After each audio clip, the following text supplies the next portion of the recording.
jërë ngeen jëf yéen ñi safoo site internet bi di Buzz Actu 221 nuyu nañ leen bu baax jaajëfal leen ci kóolu tege sopp bi ak topp bi nga xamante ne rek yi nag ñu koy topp bu leen fàttee abonné di bës cloche de notification yi ngir mën a am yeneen i info.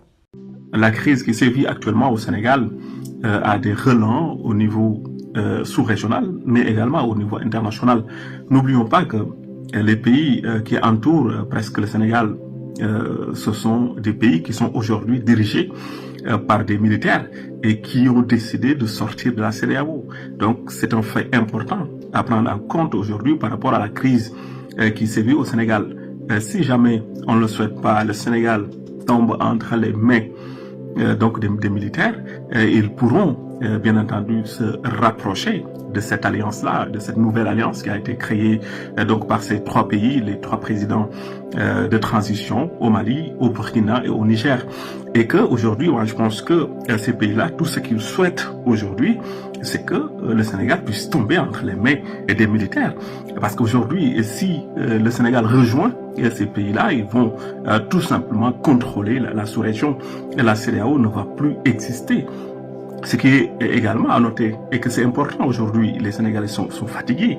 Si jamais l'armée prend le pouvoir, ce qu'on ne souhaite pas, donc elle aura forcément le soutien des populations.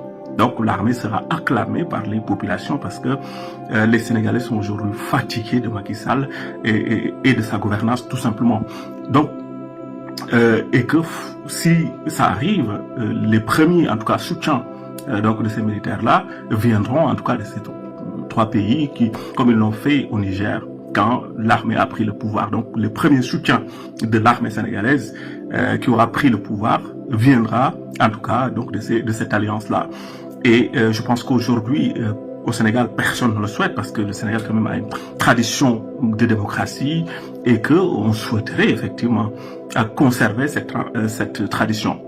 Mais ce qui se trame au niveau international est qu'aujourd'hui, on le voit, et c'est vrai, au Sénégal, comme un peu partout peut-être en Afrique, il y a une nouvelle génération d'hommes politiques qui émergent et qui veulent tout simplement changer les relations entre Nord-Sud.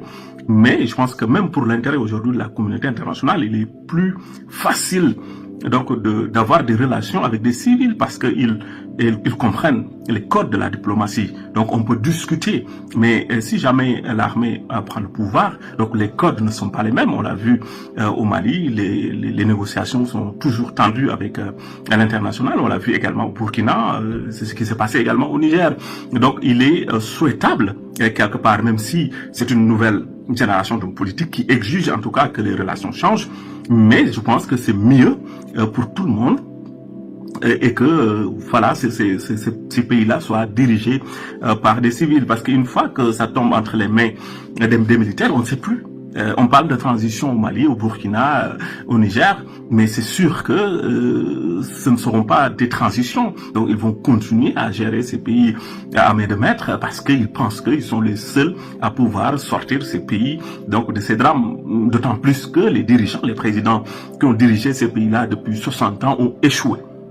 Et si ça se passe au Sénégal, ça sera pareil. En tout cas, je pense qu'aujourd'hui, pour avoir une lecture internationale, géopolitique de ce qui se passe, il est préférable que la communauté internationale, que tout le monde mette la pression sur Macky Sall pour qu'il puisse en tout cas respecter le calendrier électoral, qu'on puisse avoir les élections le 25 février et que les Sénégalais choisiront le président qu'ils souhaitent à la tête de ce pays. Et je pense que c'est profitable pour tout le monde, pour la préservation en tout cas de la démocratie sénégalaise et sa tradition démocratique, mais également les relations qu'on pourrait avoir avec le reste du monde, avec des civils qui vont tout simplement respecter cette tradition démocratique. En tout cas, rapidement, c'est la lecture que je voudrais avoir par rapport à cette crise-là qui sévit. En tout cas, je le répète et je le dis, si ça continue, les populations elles-mêmes vont réclamer l'armée et que si l'armée arrive, on ne sait pas les lendemains, on ne sait pas exactement ce que ça deviendra.